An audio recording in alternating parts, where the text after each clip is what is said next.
আমরা আগের দিন অনলাইন ক্লাসেসে শিখেছিলাম চাহিদার চ্যাপ্টারটা। অনেকের বুঝতে অসুবিধা হচ্ছে, সেজন্য আজকে ভিডিওটা করছি। আশা করি এটা অনেকটা হেল্পফুল হবে। আমরা ক্লাস 11-এ মাইক্রো ইকোনমিক্সের মধ্যে ইউনিট 2-তে রয়েছি।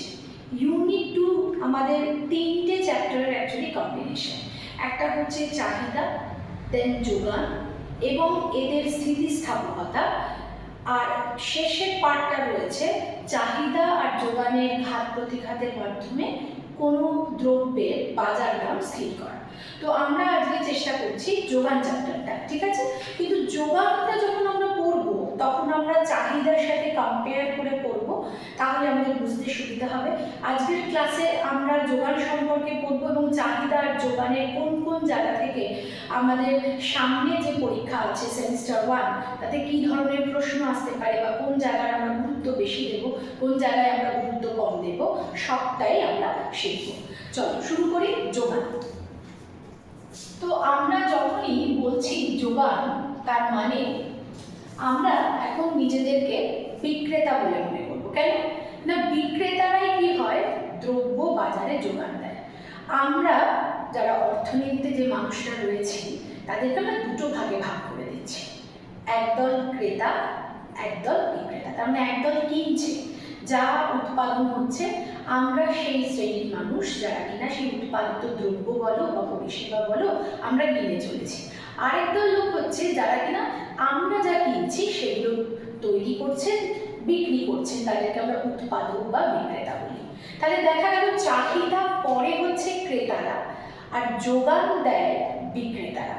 তো আমরা যখন যোগান চ্যাপ্টারটা পড়বো তখন নিজেদেরকে আমরা বিক্রেতার জায়গায় রেখে ভাববো, এবং যা প্রথম থেকে আমরা বলে এসেছি, যা আমরা ভাবি অর্থনীতি কিন্তু তাই বলে। তো আমরা একটু কম্পেয়ার করতে করতে যাই, বুঝতে আমাদের সুবিধা হবে।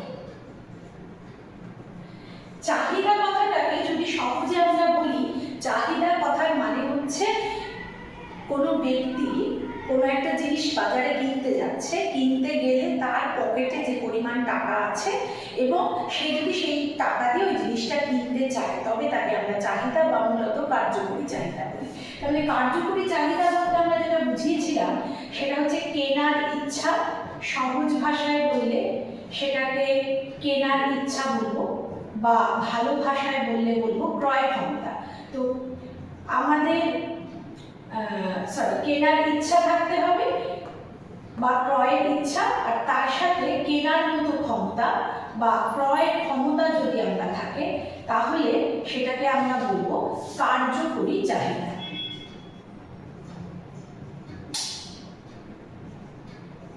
অপরদিকে তাহলে যোগান বলতে কি বোঝায়? আমরা বললাম যোগান দিচ্ছে কারা? যোগান দিচ্ছে বিক্রেতারা। তাহলে বিক্রেতারা, ধরো আমি একজন আম বিক্রেতা, বাজারে এখন সাপোজ 100 টাকা কেজি আম যাচ্ছে। তো 100 টাকা কেজি আমের যখন দাম চলছে, তখন আমি 100 টাকা কেজি দামে খুব বেশি হলে 10 কেজি আম বিক্রি করতে রাজি আছি।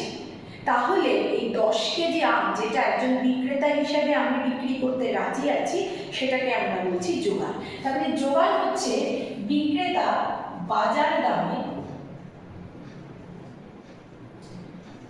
যে পরিমাণ দ্রব্য বাজারে বিক্রি করতে রাজি থাকে,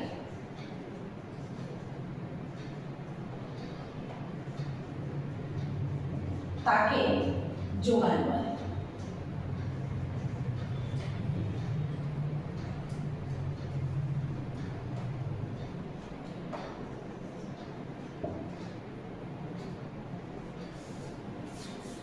এবার আমরা এরপরে পড়েছিলাম যে চাহিদা, আমরা যারা চাহিদা করছি ক্রেতারা যখন বাজারে কোনো জিনিস কিনতে যাচ্ছি, তখন অনেকগুলো ফ্যাক্টর আছে যেগুলো আমাদের কেনার ইচ্ছা বা চাহিদাটাকে কি বলবো প্রভাবিত করে। তাদেরকে আমরা বলেছিলাম চাহিদার নির্ধারক। ঠিক এই চাহিদার নির্ধারকের মধ্যে কি কি ছিল?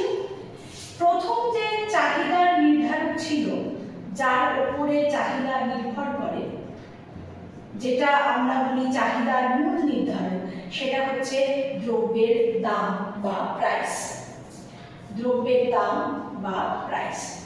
দামের সঙ্গে চাহিদার কিরকম সম্পর্ক ছিল? আমাদের ক্রেতাদের একটা টেন্ডেন্সি হচ্ছে যখনই কোনো জিনিসের দাম বাজারে বেশি হয়ে যাবে তখন তার প্রতি আমাদের চাহিদা কি হয়ে যাবে? কমে যাবে। অন্যদিকে দাম যদি কমে যায় তাহলে চাহিদা কি হবে? বেড়ে যাবে। তার মানে আমরা আগের দিন শিখেছিলাম চাহিদার সঙ্গে মানে দামের সঙ্গে চাহিদার একটা ব্যস্ত সম্পর্ক আছে।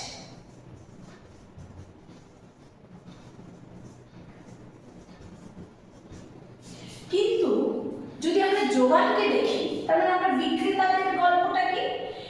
যোগানও অনেক কিছু না। আমি যখন বিক্রি করতে বসছি তখন আমি কতটা বিক্রি করব সেটা বিভিন্ন বিষয়ের উপর নির্ভর করছে, যাদেরকে আমরা যোগানের নির্ধারণ করছি। এই যোগানের নির্ধারণ তার মধ্যে ঠিক একই রকম চাহিদার মতোই যোগানের প্রধান নির্ধারক হচ্ছে দাম। আমি যখন বিক্রি করতে বসছি কোনো একজন বিক্রেতা সে তো কি চায়? সে মুনাফা পেতে চায়। তাহলে মুনাফা পেতে গেলে তাকে যত বেশি দাম হবে তখনই সে বিক্রি করার উৎসাহ পাবে। তাহলে আমরা যখন বিক্রেতার কথা ভাববো তখন গল্পটা কিরকম হচ্ছে? বিক্রেতার ক্ষেত্রেও যোগানের প্রধান নির্ধারক হবে অবশ্যই দাম, এবং সেক্ষেত্রে চাহিদার উপর উল্টো গল্প। তার মানে বিক্রেতার ক্ষেত্রে সে যখন বিক্রি করছে যদি জিনিসটার দাম বৃদ্ধি পায় তখন কি হবে? সে তার বিক্রির পরিমাণ বা যোগানের পরিমাণ বাড়িয়ে দেবে। এখানে আমরা এস দিয়ে সাপ্লাই বা যোগানকে বোঝাচ্ছি, ডি দিয়ে চাহিদাকে বোঝাচ্ছি বা ডিমান্ডকে বোঝাচ্ছি। তার মানে বিক্রি করতে বসে যদি দেখি দাম কম পাচ্ছি তখন স্বাভাবিক নিয়মে আমি এজ এ বিক্রেতা যোগান কম দিতে চাই। তাহলে কি দেখা গেল? দামের সঙ্গে কিন্তু যোগানের একটা সরল সম্পর্ক আমরা পাচ্ছি। যেখানে দামের সঙ্গে চাহিদার ব্যস্ত সম্পর্ক ছিল সেখানে কিন্তু দামের সঙ্গে যোগানের একটা আমরা সরল সম্পর্ক পাচ্ছি। আমাদের এই সম্পর্কের উপরে একটা প্রশ্ন আসে,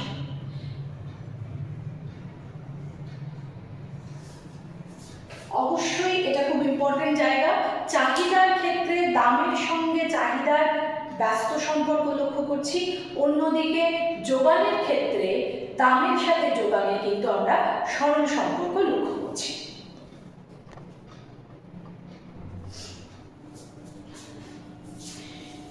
এরপরে চলে আসি আমরা যোগানের অন্যান্য নির্ধারকগুলো নিয়ে। আপাতত চাহিদার নির্ধারক বলছি না, সেটা আগের দিনের ক্লাসে আমরা আলোচনা করেছি। যোগানের অন্যান্য নির্ধারকগুলি দেখো, আমরা কি দেখলাম? যোগান দ্রব্যের দামের উপর নির্ভর করছে। তেমনভাবে যোগান আরো একটা জিনিসের উপর নির্ভর করে, সেটাকে আমরা বলি উপাদানের পরিমাণ।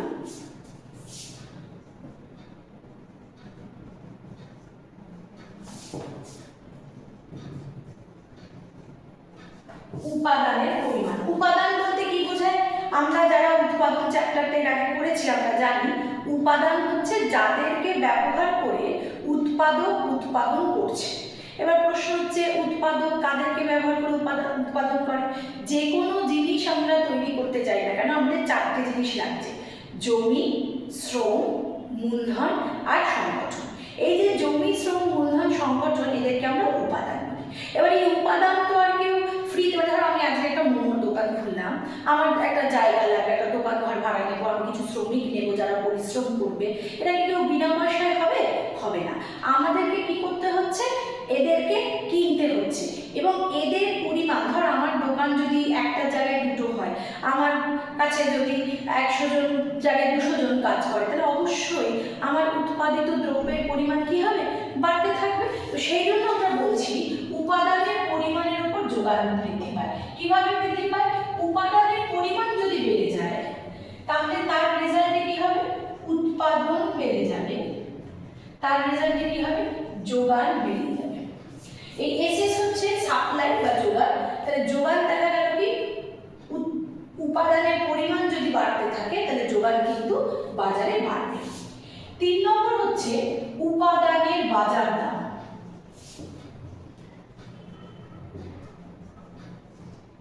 উপাদানের বাজার দাম আমরা একটু আগে বললাম যে আমাদেরকে কি করতে হচ্ছে? উপাদানগুলো বাজার থেকে কিনতে হচ্ছে। আমাকে দোকান ভাড়া দিতে হবে, আমাকে শ্রমিকদের মজুরি দিতে হবে, তাহলে মানে এদের পেছনে আমাকে খরচা করতে হচ্ছে। বাজার দাম কেন বলছে? একজন শ্রমিককে আমি যেটা মজুরি দিচ্ছি সেটা আসলে তার শ্রমের বাজার দাম, সেটা আমরা বাজার দাম কথাটা বললাম। এবার দেখো, যদি উপাদানগুলোর বাজার দাম বাড়তে থাকে তাহলে কি হতো?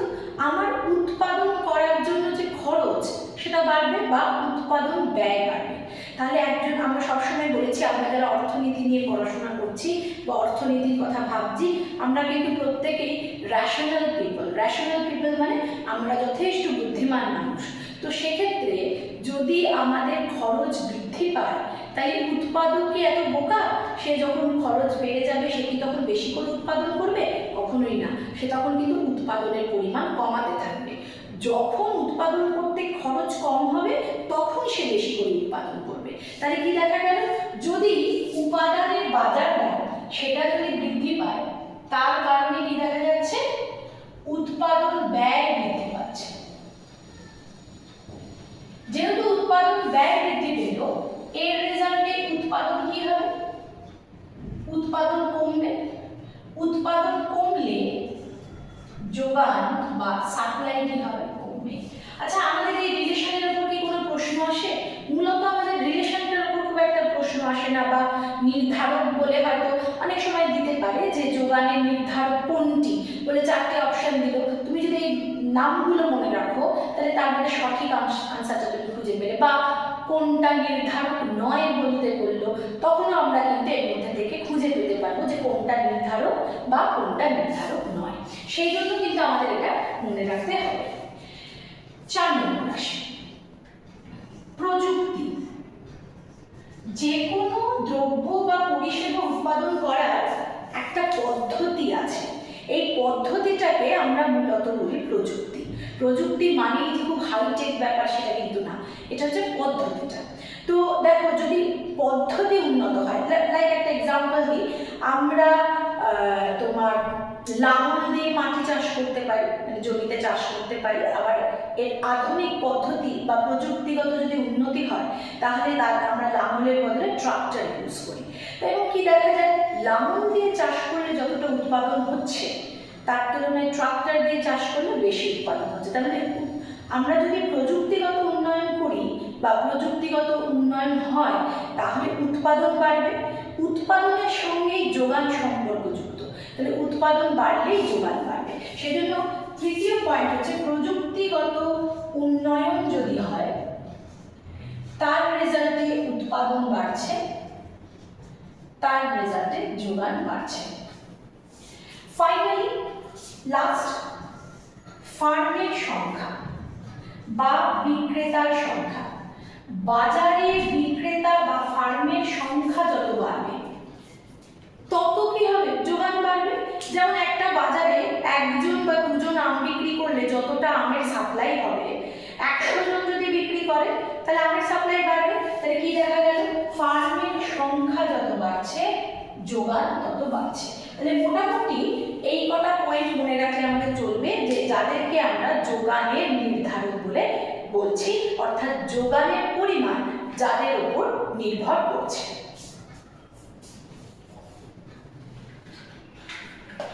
এরপরে আমরা যেটা যাব সেটা হচ্ছে যোগানের সূত্র।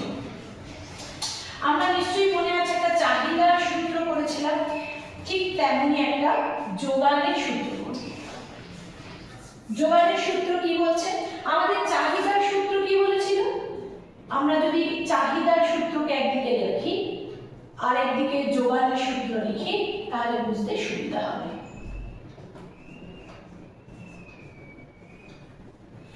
চাহিদার সূত্র বলেছিল যে অন্যান্য বিষয়গুলি স্থির থাকা অবস্থায়, এটা ছিল চাহিদার সূত্রটা অ্যাপ্লিকেবল হওয়ার শর্ত। এটা ছিল শর্ত। ঠিক তেমন যোগানের সূত্রের ক্ষেত্রেও সেম শর্তটা যায় যে অন্যান্য বিষয়গুলি স্থির থাকা অবস্থায়। এখানে অন্যান্য বিষয় কি সেটা পরে আসছে। আমরা চাহিদার সূত্রে বলেছিলাম যে চাহিদা দ্রব্যের দামের উপর নির্ভর করছে।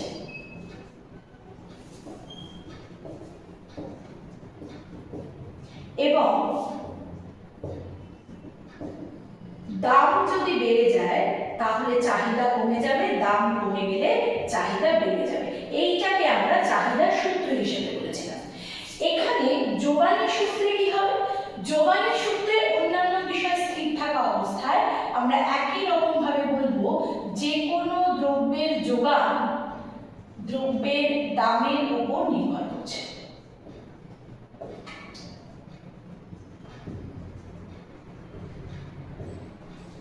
এবং সেক্ষেত্রে উল্টো ব্যাপার হবে, দাম বাড়লে যোগান বাড়বে, দাম কমলে যোগান কমবে। তাহলে দুটো সূত্র প্রযোজ্য হওয়ার ক্ষেত্রেই কিন্তু আমাদের শর্ত সেম থাকছে, যে অন্য সব বিষয়গুলো কিন্তু কি হতে হবে না, স্থির থাকতে হবে, সেগুলো কিছু পাল্টাবে না। চাহিদার ক্ষেত্রে অন্য বিষয় বলতে কি ছিল? আমরা জানি যে চাহিদা যে শুধুমাত্র দ্রব্যের দামের উপর নির্ভর করছিল তা কিন্তু নয়। চাহিদা কিন্তু ব্যক্তির আয়, রুচি, পছন্দ, এই অনেকগুলো ফ্যাক্টরের উপর নির্ভর করছিল। ঠিক তেমনি, এবং যখন আমরা চাহিদা সূত্রটা আলোচনা করেছি তখন কিন্তু বলেছি এই যে বাকি যে ফ্যাক্টরগুলো মানে আয়, তারপরে হচ্ছে রুচি, পছন্দ, ভবিষ্যতে দাম পরিবর্তনের সম্ভাবনা, এগুলোর কোনো পরিবর্তন যদি না হয় তবেই দামের উপর নির্ভর করে। ঠিক তেমনি যোগানের ক্ষেত্রে অন্যান্য বিষয়গুলো একটু আগে যে নির্ধারকগুলো আমরা বললাম দাম বাদে, যেমন ফার্মের সংখ্যা, প্রযুক্তিগত উন্নয়ন, উপাদানের পরিমাণ, উপাদানের বাজার দাম, এগুলোর যদি কোনো পরিবর্তন না হয় তবেই কিন্তু আমাদের যোগানের সূত্রটা প্রযোজ্য হবে। দামের সাথে যোগানের এই যে সরল সম্পর্কটা সেটা কিন্তু ভ্যালিড হবে, না হলে কিন্তু হবে না। এটাই হচ্ছে আমার যোগানের সূত্রের এখানে ওটা শর্ত। এবার আমরা এই যে চাহিদার এই যে সূত্রটা ছিল না, এই চাহিদার সূত্র থেকে আমরা একটা চাহিদা রেখা এঁকেছিলাম।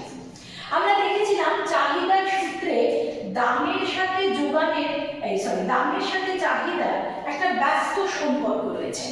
যেহেতু ব্যস্ত সম্পর্ক হয়েছে, ব্যস্ত সম্পর্কের সাপেক্ষে যখন আমরা চাহিদা রেখা এঁকেছিলাম তখন সেই রেখাটা এই কারণে নিম্নমুখী হয়েছিল। আমরা মাথায় রাখবো রেখা ঊর্ধ্বমুখী বা নিম্নমুখী কিসের রেসপেক্টে হয়? আমি যার রেখা আছি, যেমন এখানে আমরা চাহিদার রেখা আছি, চাহিদা কোন বিষয়ের উপরটা এখানে নির্ভর করে আমরা আঁকছি? দামের উপর। আর দামের সাথে চাহিদার সম্পর্ক কি? উল্টো সম্পর্ক বা ব্যস্ত সম্পর্ক। যেহেতু ব্যস্ত বা উল্টো সম্পর্ক তাই রেখা উল্টে গেছে বা নিচের দিকে গেছে। এই হলো চাহিদা রেখা। তুমি সরল রেখাও আঁকতে পারো, বক্ররেখাও আঁকতে পারো, সেটা কোনো সমস্যা নেই। আচ্ছা দেখি কিরকম ব্যাপারটা। আমি একটা পয়েন্ট নিলাম এটা বুঝিয়েছে আমার দ্রব্যের দাম যখন P1 তখন আমরা Q1 পরিমাণ চাহিদা করছি। দেখে বোঝাই যাচ্ছে দাম যখন খুব বেশি, চাহিদা আমরা কিনতে কম চাই। নিচের দিকে আমরা একটা পয়েন্ট নিলাম B, কি দেখা গেল? দাম যখন কমে গেল, P1 থেকে কমে P2 হয়ে গেল, সাথে সাথে আমাদের কেনার ইচ্ছা বা চাহিদা কি হয়ে গেল? বেড়ে গেল। দেখো দাম কমছে, চাহিদা বাড়ছে, উল্টো সম্পর্ক, ব্যস্ত সম্পর্ক, তাই রেখাটা কি হয়ে গেছে? নিম্নমুখী বা আমরা যেটা বলি নিচের দিকে ঢালু হয়েছে। তাহলে চাহিদার ব্যস্ত সম্পর্কের জন্য যদি রেখা নিচের দিকে ঢালু হয় তাহলে যোগানের সরল সম্পর্কের জন্য অবশ্যই রেখাটা ঊর্ধ্বমুখী হবে। সেই জন্য আমরা যদি যোগান রেখা আঁকি তাহলে রেখাটা কিরকম হবে? ঊর্ধ্বমুখী বা উপরের দিকে ঢালু। এই কি দেখা যাচ্ছে? এখন যদি আমরা রেখার উপর দুটো পয়েন্ট নিই, লাইক এরকম এটা কি বোঝাবে? দাম যখন P1, যোগান হচ্ছে S1, কিন্তু দাম যদি কমে যায়, P1 থেকে কমে P2 হলো, সাথে সাথে দেখা গেল বিক্রেতা বিক্রি করার ইচ্ছা কমে যাচ্ছে। আমরা কি দেখেন এটা বলছি না একবারও যে বিক্রেতা বিক্রি কমিয়ে দিল বা করবে না, আমরা বলছি ওদের ইচ্ছা বা টেন্ডেন্সি। একটা জিনিস মাথায় রাখতে হবে, এখানে কিন্তু আমরা এদের বিহেভিয়ার অ্যানালিসিস করছি, মানে একজন ক্রেতা কিরকম ভাবে বিহেভ করে দাম চেঞ্জের সাথে বা একজন বিক্রেতা কিভাবে বিহেভ করে সেটা দেখতে চাইছি। ঠিক আছে? তো জেনারেলি বিক্রেতার কাছে তুমি যদি গিয়ে দাম কমাতে চাও, দেখবে বলবে যে না না আমি বিক্রি করবো না অত কম দামে। তার মানে বিক্রেতার টেন্ডেন্সি হচ্ছে যখনই জিনিসটার দাম কমবে তারা বিক্রি করতে চাইবে না, বা বিক্রির পরিমাণ কমাতে চাইবে বা যোগান কমাতে চাইবে। তো দাম কমলে যোগান কমছে, সরল সম্পর্ক বলে রেখা ঊর্ধ্বমুখী। তাহলে এবার আমরা চলে আসি যে আমরা চাহিদা রেখার ক্ষেত্রে আমরা ব্যতিক্রম করেছিলাম, চাহিদার সূত্রের ক্ষেত্রে আমরা ব্যতিক্রম করেছিলাম।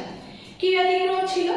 আমরা বলেছিলাম যে চাহিদার সূত্রে জেনারেলি কি হয়, চাহিদার সূত্রের ক্ষেত্রে দেখা যায় যে চাহিদার সঙ্গে দামের সাথে চাহিদার একটা সরল সম্পর্ক রয়েছে, কিন্তু ব্যতিক্রমগুলোর ক্ষেত্রে কিন্তু গল্পটা আলাদা হচ্ছে। ব্যতিক্রম মানেই হলো তার মানে এর উল্টোটা হবে। উল্টোটা কি? যদি চাহিদা আর দাম সরল সম্পর্কে থাকে তাহলে এদের ব্যতিক্রমগুলোর ক্ষেত্রে আমরা দেখেছিলাম দাম আর চাহিদার মধ্যে যদি দাম আর চাহিদা ব্যস্ত সম্পর্কে থাকে সূত্র অনুযায়ী, তাহলে এর ব্যতিক্রমের ক্ষেত্রে দেখা যাবে দাম আর চাহিদা সরল সম্পর্কে পরিণত হয়েছে। যেমন আমরা একটা এক্সাম্পল করেছিলাম বিলাসদ্রব্য মূলত যারা প্রচুর বড় লোক তারা এই ধরনের দ্রব্যগুলো কেনে, এবং সেক্ষেত্রে এই ধরনের দ্রব্য দাম যত বৃদ্ধি পায় তত চাহিদা বৃদ্ধি পায়। একই রকমভাবে গিফেন দ্রব্য ছিল এক ধরনের নিকৃষ্ট দ্রব্য, মানে খারাপ দ্রব্য।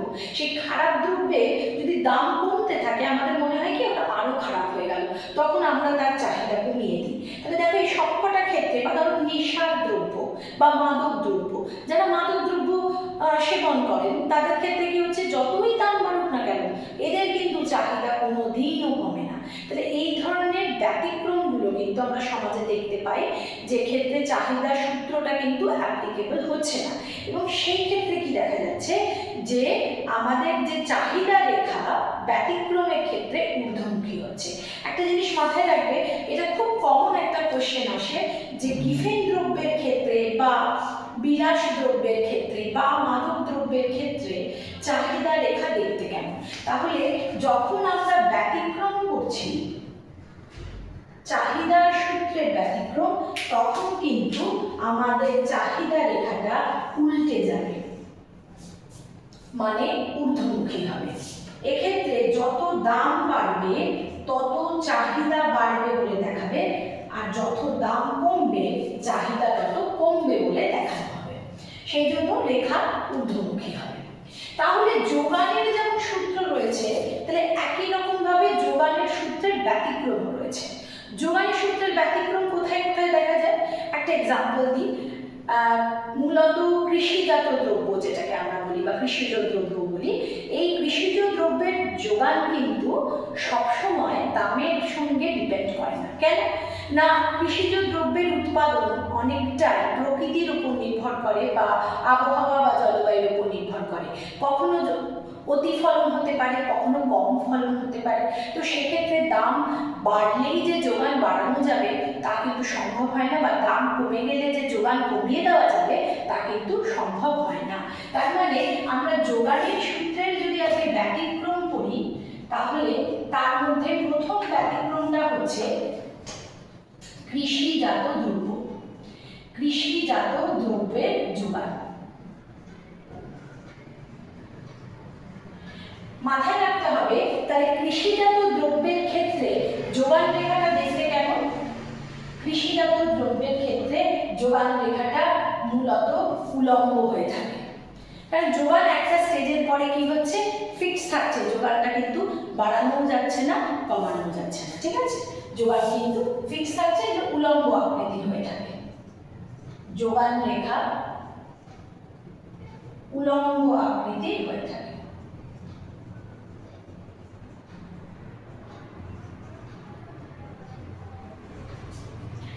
নেক্সট, এছাড়া কি ধরনের দ্রব্য আছে, যে দ্রব্যগুলো আমরা বারবার উৎপাদন করতে পারি না, যার যোগান সীমিত। সেই যার যোগান সীমিত, প্রত্যেকবার নতুন নতুন উৎপাদন করা সম্ভব নয়, সেক্ষেত্রে তার দাম বাড়ুক কমুক যাই হোক না কেন যোগান স্থির, এক্ষেত্রেও যোগান রেখা উলম্ব। যেমন ধরো মোনালিসার ছবি। তাহলে এই ধরনের বা ধরো সমাজের পক্ষে ক্ষতিকারক যে দ্রব্যগুলো, সেটা যে কোনো রকমের ড্রাগস হতে পারে, আর্মস হতে পারে, মানে বন্দুক, বোমা, এসবের যে জিনিস, যেগুলো সমাজের জন্য খুব একটা ভালো নয়, সুখকর নয়, সেগুলোর উৎপাদন নিয়ন্ত্রণে রাখা হয় বলে যোগানও নিয়ন্ত্রিত থাকে। সেজন্য দাম যতই বাড়ুক, যোগান একটা স্টেজের পরে আর বৃদ্ধি করা সম্ভব হয় না। আমরা এতক্ষণ যে চাহিদা এবং যোগান রেখাটা পড়লাম, এই চাহিদা আর যোগান রেখাটা হচ্ছে ব্যক্তিগত চাহিদা রেখা এবং ব্যক্তিগত যোগান রেখা। এ বাদ দিয়ে আমরা একটা কনসেপ্ট পাই, সেটাকে আমরা বলি বাজার চাহিদা রেখা এবং বাজার যোগান রেখা। তো আমরা এক পাশে বাজার চাহিদা রেখা আঁকছি, আর এক পাশে আমরা বাজার যোগান রেখা আঁকছি।